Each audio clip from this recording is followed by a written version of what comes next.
Sinclair Kenge, directeur de publication du journal... Parlez un peu fort.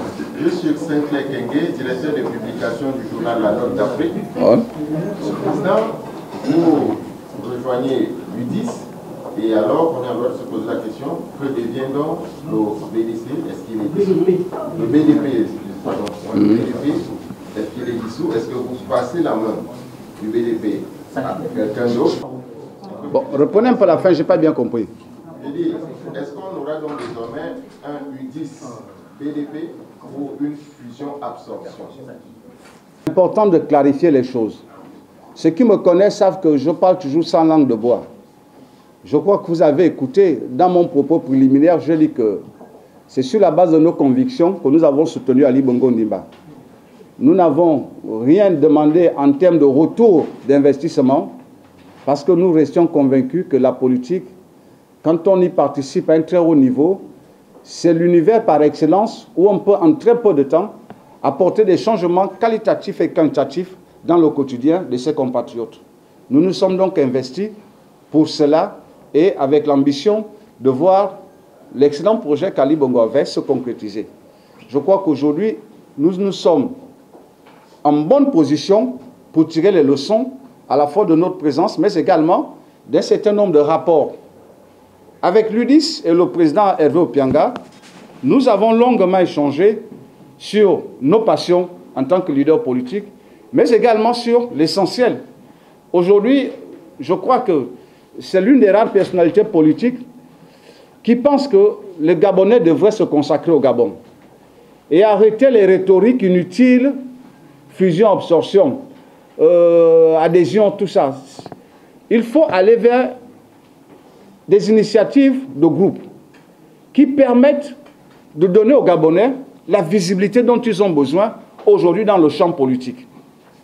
Je ne dis pas que la multitude des formations politiques est une mauvaise chose, mais il va falloir que de plus en plus, si nous voulons avoir une cohérence, si nous voulons être convaincants, si nous voulons que le discours soit perçu, d'abord par vous, les hommes de presse, mais également par les populations, il faut que ceux qui ont une même vision du pays, ceux qui ont un même socle idéologique, commencent à proposer aux Gabonais une œuvre politique qui réponde et qui correspond aux attentes des populations.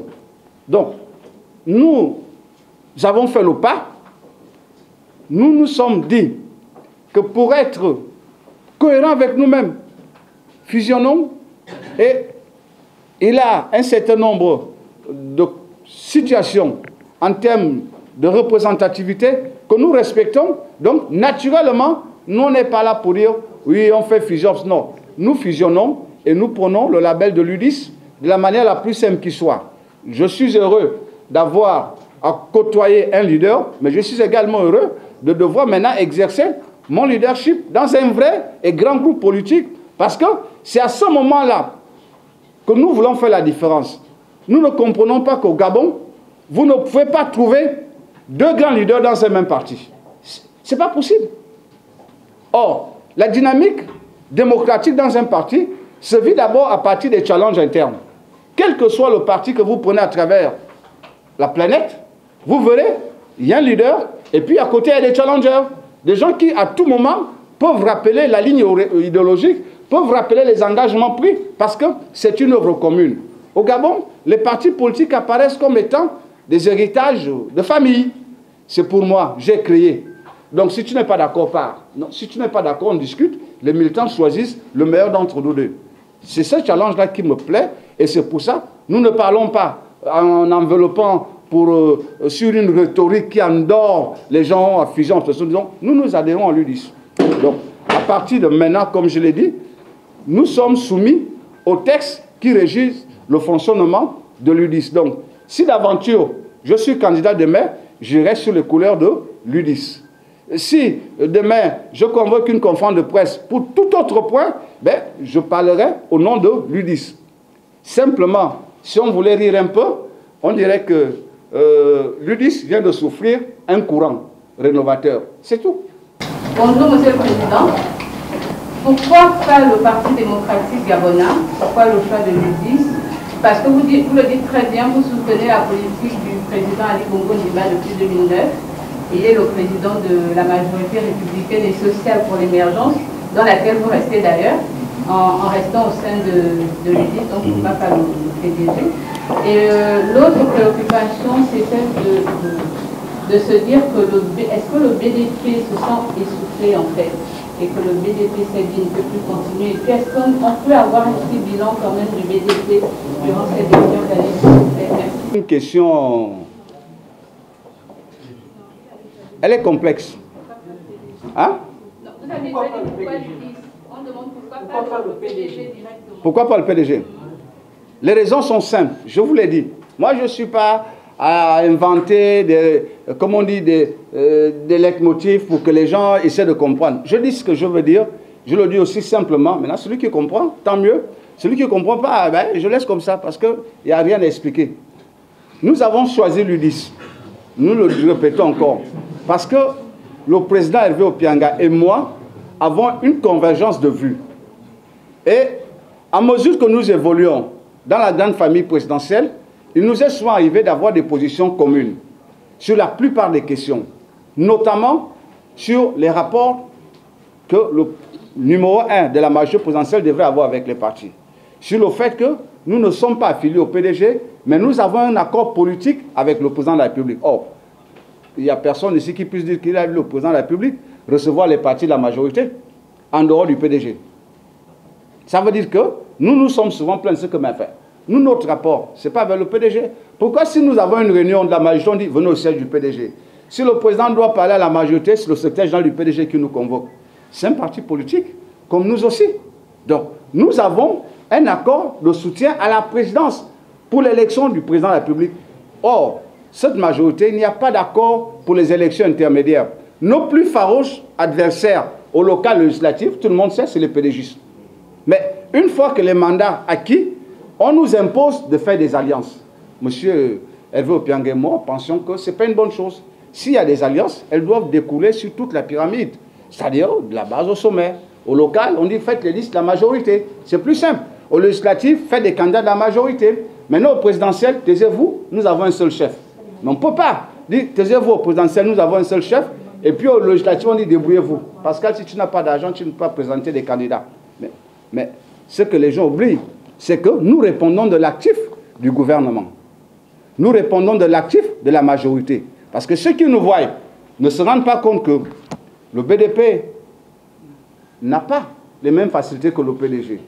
Le PDG tire ses facilités de son président. Mais nous, nous tirons nos difficultés de notre relation avec le chef de l'État. Parce que tout ce qui est bien, c'est PDG, mais quand ça va mal, c'est toute la majorité. Donc, nous avions fait l'examen de cette question plusieurs fois avec le président Hervé. Et sur d'autres points également, le besoin de mieux nous investir. Parce qu'il y a une dépense énorme quand vous avez une assemblée de près de 140 députés. Aujourd'hui, le débat, c'est que, qu'est-ce que vous représentez? Mais comment voulez-vous être capable de financer 10 députés de votre propre poche? Ce conseil du président, c'est vrai. Mais ça, c'est pour nourrir ma famille. Ça, c'est pour mettre mon carburant. Or, nous faisons des mains et des pieds avec nos amis pour soutenir nos candidats. Mais en même temps, nous n'avons pas de facilitation. Il n'y a aucune approche qui converge vers c'est des partis de la majorité, il faut les aider. Au contraire, si le PDG pouvait tout prendre, tant mieux. Ils le font d'ailleurs, hein, n'est-ce pas? Bon, maintenant on dit, on va voir. On va nous-mêmes commencer à nous mettre ensemble, mais pour qu'il y ait une meilleure dynamique. Il y a ce qu'on appelle, on évacue les réserves des uns des autres, on se met ensemble, on a choisi un leader. Donc ce démarche, d'autres vont la suivre. Autour d'un leader, l'objectif c'est que mieux gagner ensemble. Bon, la deuxième partie. La question c'était, bon, maintenant que vous allez arborer les couleurs de l'UDIS, qu'est-ce qu'on peut retenir du BDP, vu que le BDP va rester dans l'histoire du bilan? Moi, Che Guevara disait que un leader politique, c'est d'abord sa vision, c'est son ambition. Le leadership politique, ce n'est pas l'actif partisan. C'est pour ça qu'aujourd'hui, au Gabon, on a beaucoup de problèmes. Parce que les leaders ne s'affirment pas. Les leaders ne se déclinent pas. Ils font le militantisme. Le leader n'est pas un militant ordinaire. Un leader est un militant engagé qui affirme une vision et il y a derrière un groupe d'hommes qui partagent la même vision que lui. Ça, il faut faire attention. Je n'aime pas critiquer mes amis du PDG, encore que bientôt on saura. Quand on dit que la discipline est l'apanage du bon militant, c'est faux. Vous ne pouvez pas être un bon militant si votre rôle consiste à tout obéir. Parce que quelle est la motivation pour laquelle vous adhérez à un parti politique? Je crois que parmi vous, il y a des militants de partis politiques. Vous êtes allés souscrire pour avoir une carte sur la base de quoi? De votre propre interrogation, oui ou non? Et de la lecture que vous faites de la marche ou de l'évolution ou des objectifs poursuivis par le parti. Ça veut donc dire quoi? Ça veut dire que quel que soit le niveau du débat, votre point de vue doit être pris en compte. Donc, est-ce que dans la situation d'aujourd'hui, nous on arrête? Non, on dit, nous enrichissons nos apports respectifs. Et nous le faisons de manière groupée. C'est-à-dire qu'aujourd'hui, quand on va se retrouver dans cette grande formation que va devenir l'UDIS, qui est déjà l'UDIS, s'il y a une position, nous discutons. S'il y a un point de vue sur les orientations logiques, nous on aime bien le label parce qu'on parle d'intégration sociale. Et nous au BDP, tout le monde sait que nous sommes profondément panafricanistes. Et quand on dit panafricaniste, ça dit qu'on a une volonté aujourd'hui de reconstruire sur la base de notre propre lecture de nos sociétés. Parce que le prisme occidental a causé tout le désordre que l'on voit dans tous les pays africains. Nous ne sommes pas et nous n'avons pas le profil pour faire la démocratie à l'occidental. Mais les gens se leurrent. C'est pour ça que vous voyez aujourd'hui, tous ces intellectuels qui animent les partis politiques ont un format qu'ils ne maîtrisent même pas, seulement parce qu'ils ne contextualisent pas les réalités de notre pays avec ce qu'ils font. Donc, nous sommes ensemble pour mieux nous battre, pour mieux assumer et pour expliquer aux Gabonais les véritables enjeux du moment. Monsieur Pascal, est-ce que la décision du BDP résulte des décisions d'un congrès? Quelles sont les instances qui ont validé cette fusion-absorption au sein de l'UDIS? Nous souhaiterons savoir. Quelles sont quoi? Les résolutions qui ont été prises, est-ce que cette décision émane d'une organisation? Est-ce qu'il y a eu l'Assemblée générale? Est-ce qu'il y a eu un congrès? Comment ça s'est préparé? Est-ce que tout le monde est d'accord? Est-ce que la discipline n'était pas aussi l'apanage du bon militant au sein du BDP? Je viens de dire à votre collègue journaliste qui intervenait, moi, ça dit que les challenges dans un parti se font justement à partir des grands groupes. Vous savez, aujourd'hui, si moi, de 2000, je suis allé en prison en 2003, donc de 2002 à aujourd'hui, ça fait 21 ans, n'est-ce pas? Vous venez au BDP, vous voulez m'affronter, vous n'avez aucune chance. Pourquoi? Parce que j'ai fédéré toute l'histoire du BDP, c'est ma mémoire. Avec mes amis, évidemment. On est ensemble. Donc, on forme un bloc. Celui qui veut aujourd'hui intégrer une telle dynamique va devoir lui aussi se forger un bloc pour que, aux instances de congrès, comme vous dites, ces instances aient une valeur organisationnelle et structurelle. Aujourd'hui, regardez le pays. Prenons simplement les grands partis. Vous voyez, quand ils font des congrès, est-ce que vous sentez qu'à l'intérieur, il y a une volonté de faire émerger d'autres leaders? C'est celui qui a l'argent qui commande. C'est celui qui a créé, qui est père fondateur. Les pédégistes nous ont donné l'exemple et tout le monde s'est habillé à la pédégiste. Donc aujourd'hui, nous sommes heureux, je le répète encore, de nous mettre dans un grand groupe pour amener les Gabonais à vivre et à voir une autre façon de faire de la politique et de vivre sa citoyenneté dans un mouvement politique. Il y aura des challenges, il y aura des groupes, il y aura des discussions, quelquefois, qui pourront être portées à l'écho de la presse, parce que c'est important. On ne sera pas toujours d'accord sur tout, mais une fois qu'il y a des dissensions, moi je crois que vous le voyez dans les partis français, dans les partis américains, Trump veut être candidat, et puis il y a un autre jeune qui se lève du non, Trump ça va, tu traînes trop de casseroles, moi aussi je vais être candidat. On les encadre tous les deux, les militants choisissent, et la discipline justement à ce niveau voudrait que dans son propre parti, on commence à respecter l'écho des militants, en disant bon, nos militants, notre base a choisi tel gars, bon, on est obligé, on y va ensemble, je le soutiens. Donc c'est ce type d'exemple et d'appui, mon cher frère Oyon, que nous voulons aujourd'hui donner aux Gabonais. Des challenges, que les gens sachent que bon, à l'UDIS, M. Hervé Patrick Opiang est leader, Pascal Ncoué est leader, c'est tout. Mais nous sommes respectueux des textes, c'est le président du parti. Sur l'ensemble des situations, c'est le président du parti. Mais sur d'autres points d'ordre public, j'aurai le privilège d'avoir à m'expliquer. Si demain je suis dépositaire d'un mandat, je répondrai de ce mandat en fonction de la vision politique qui est celle de notre parti, mais également de la conception que j'ai pendant l'exercice de ce mandat. Et je vous dis, l'avenir promet des choses. Donc on attend, voilà. De la chaîne de télévision numérique Occidental TV, on connaît M. Pascal PDP qui converge avec la gouvernance du chef de l'État actuel à l'Union.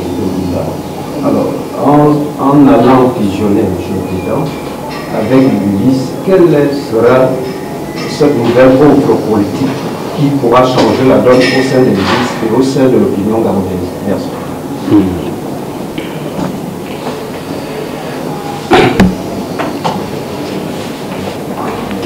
Nous avons, dans notre pays, élevé et entretenu une mentalité. Et c'est justement l'une des raisons pour lesquelles nous on fait le sacrifice. Chacun veut prôner pour sa propre chapelle. Je l'ai dit dans mon propos, le temps est venu. Parce que, vous savez, quand vous voyez les gens se mobiliser à la suite d'une nomination d'un concitoyen, parce qu'ils estiment que ce n'est pas ce qui doit être fait, cette mobilisation ne doit pas être d'ordre émotionnel. Elle doit obéir à l'actif de nos tests. Je l'ai dit dans une émission, je dis, je peux comprendre. Si les tests de la République interdisent ça. Mais il ne faut pas qu'on fasse dans l'émotion. C'est pour ça que je dis qu'on a développé une mentalité. Et il y a des anciens journalistes de TV+ ici. On a juste nommé Télé Congo ça. C'est-à-dire que vous avez l'union dans votre main. L'union détaille une situation parfaite. Et vous demandez à votre ami, dis-moi, l'union dit quoi? Il te dit, mais tu as l'union dans la main. Tu dis, non, toi dis-moi, c'est ce que tu dis. Tu dis, attends, mais toi tu as l'union. Lis ce que l'union dit. Pourquoi c'est moi? Tu veux demander pourquoi? Parce qu'il veut avoir un commentaire. La réalité politique et sociale de notre pays, et même un peu historique, c'est qu'à tous les niveaux de la vie politique de notre pays, on passe trop de temps à faire de la rhétorique.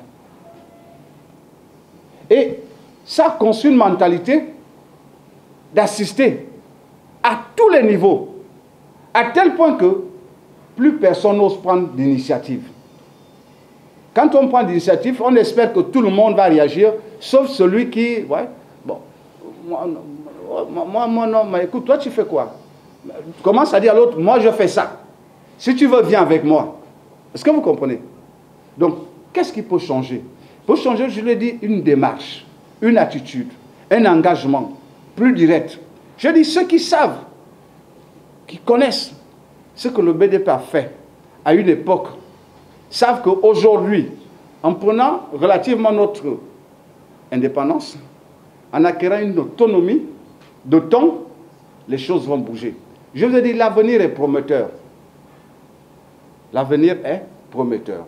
Donc aujourd'hui, il faut que cet avenir se ressente. On ne va plus faire... c'est vrai, c'est peut-être le truc à la mode aujourd'hui, les réseaux sociaux, c'est du virtuel. Mais les Gabonais ont besoin de vivre, de voir, se concrétiser l'acte politique. C'est pour ça que je crois. Je ne peux vous donner... C'est-à-dire, si je développe, c'est toujours de la rhétorique. Mais je vous dis, nous allons vers des élections couplées. Après, il y a une gouvernance ordinaire parce qu'on aura toutes les institutions. Oui ou non? Vous verrez? Hein? On jugera le maçon que du mieux. On jugera le maçon que du mieux. Merci. Jean-Claude Boussoukou, vous savez, moi j'ai tout mon temps. Hein. Ceux qui savent même que j'aime parler. UDIS, BDP, UDIS, la politique. Là, nous profitons de l'occasion, Président. Il y a eu des assises sur la Michel. Des assises sur la Michel. Est-ce que vous êtes... Quel commentaire faites-vous sur la cherté de toute la vie? Parce que là, on parle de politique, nous profitons de l'occasion. Vous voyez, la voix. Et de deux, il y a l'homosexualité qui fait grand débat, non seulement au Gabon, mais en Afrique subsaharienne. Votre réaction, notamment au Gabon, où cette affaire... Je vois que les micros, les caméras s'activent.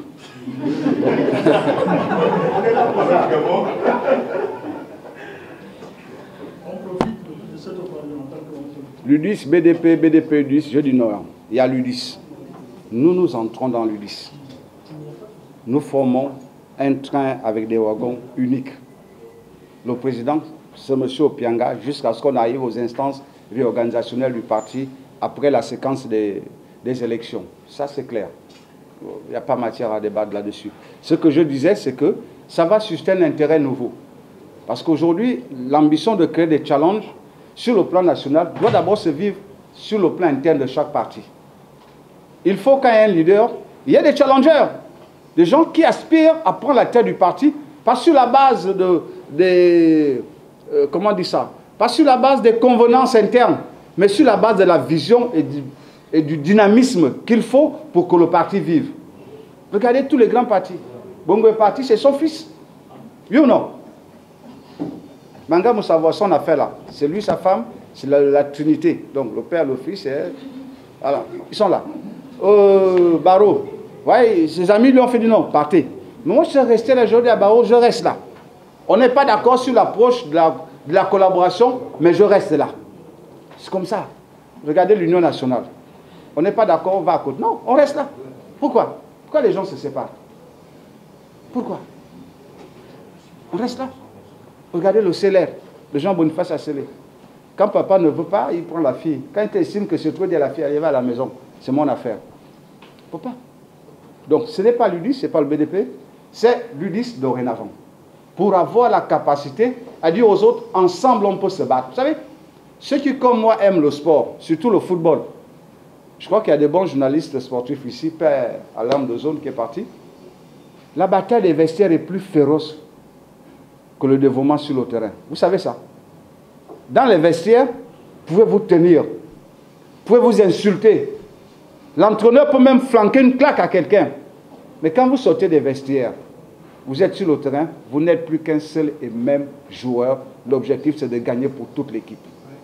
C'est cet exemple que nous voulons porter. Donc, ce n'est pas l'UDIS. Vous voyez, ce n'est pas les équipes. On dit Mbappé, Mbappé. Ce n'est pas Mbappé. C'est 11 joueurs avec un gardien. Ils sont 12. Donc, ça l'équipe. Ça l'équipe. Comme ici, on dit Aubameyang, Aubameyang. Donnez Aubameyang seul un ballon devant même mes 12 enfants là, Aubameyang ne fera rien. Donc, c'est une question d'équipe, de challenge. Chacun a sûrement sa notoriété. Vous savez, moi, j'aime bien parler du football. Parce que quand vous avez Messi en attaque, vous avez, c'était le cas du PSG, malheureusement, ils n'ont rien fait. Vous avez des tenors comme Ramos en défense. Ramos, c'est major. Comprenez? Quand ils jouent, les gens regardent Messi, regardent Ramos, regardent Mbappé, l'équipe est riche. Les partis politiques doivent exactement refléter le même dynamisme, mais c'est la même équipe.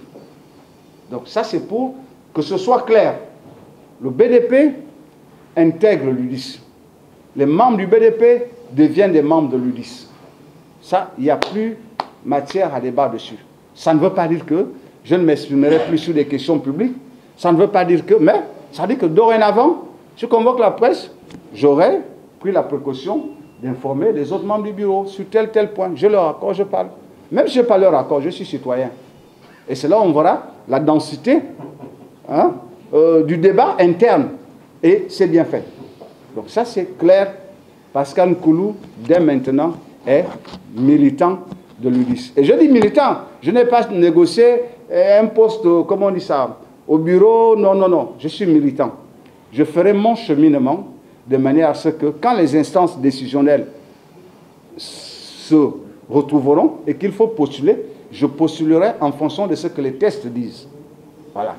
Bon, écoutez, chers amis, je crois que dans la salle, j'ai mes enfants. Vous savez, moi je participe de ceux qui disent que ce que vous dites dans l'ombre, il faut être capable de le dire devant tout le monde et dans la lumière. Dieu a fait les ténèbres et la lumière pour deux principales raisons. Les ténèbres nous évitent d'avoir honte de nous-mêmes. La lumière nous permet de mieux nous admirer.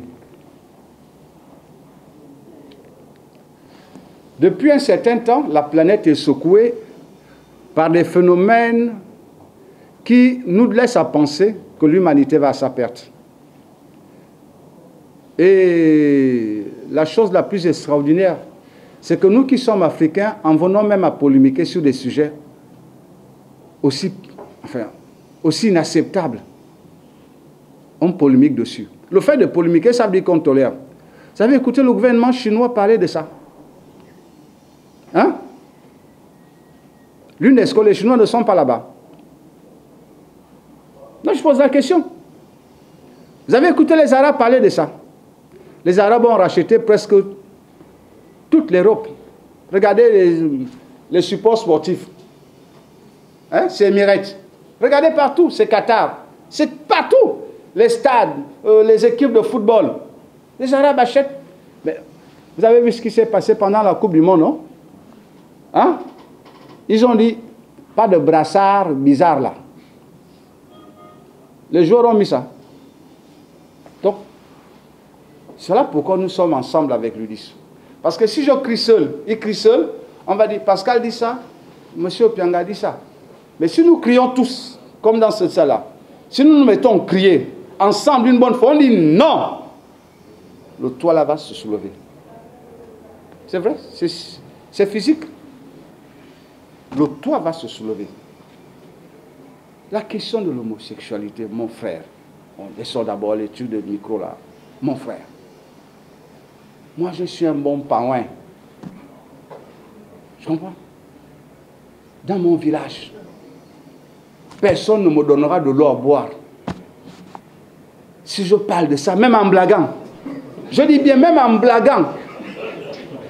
Non, il faut qu'on soit sérieux. C'est pour ça que je dis qu'on a pris la mauvaise habitude de parler de tout sans donner nos propres positions de manière ferme. C'est pour ça qu'on a dit Congo ça. Tel dit, ah, tu as entendu. Ah, tu as entendu. Non. Pire, je fais l'engagement d'une vie chrétienne. Dans la vie, on a le choix entre deux choses. Mais une d'entre elles est primordiale. Une d'entre elles est primordiale. Il y a la loi des hommes. Elle est imparfaite. Il y a la loi de Dieu. Ce n'est pas du principe que Dieu est parfait, que tout ce qu'il a fait est parfait, que nous sommes sa création. Mon frère, moi je parle comme Mugabe.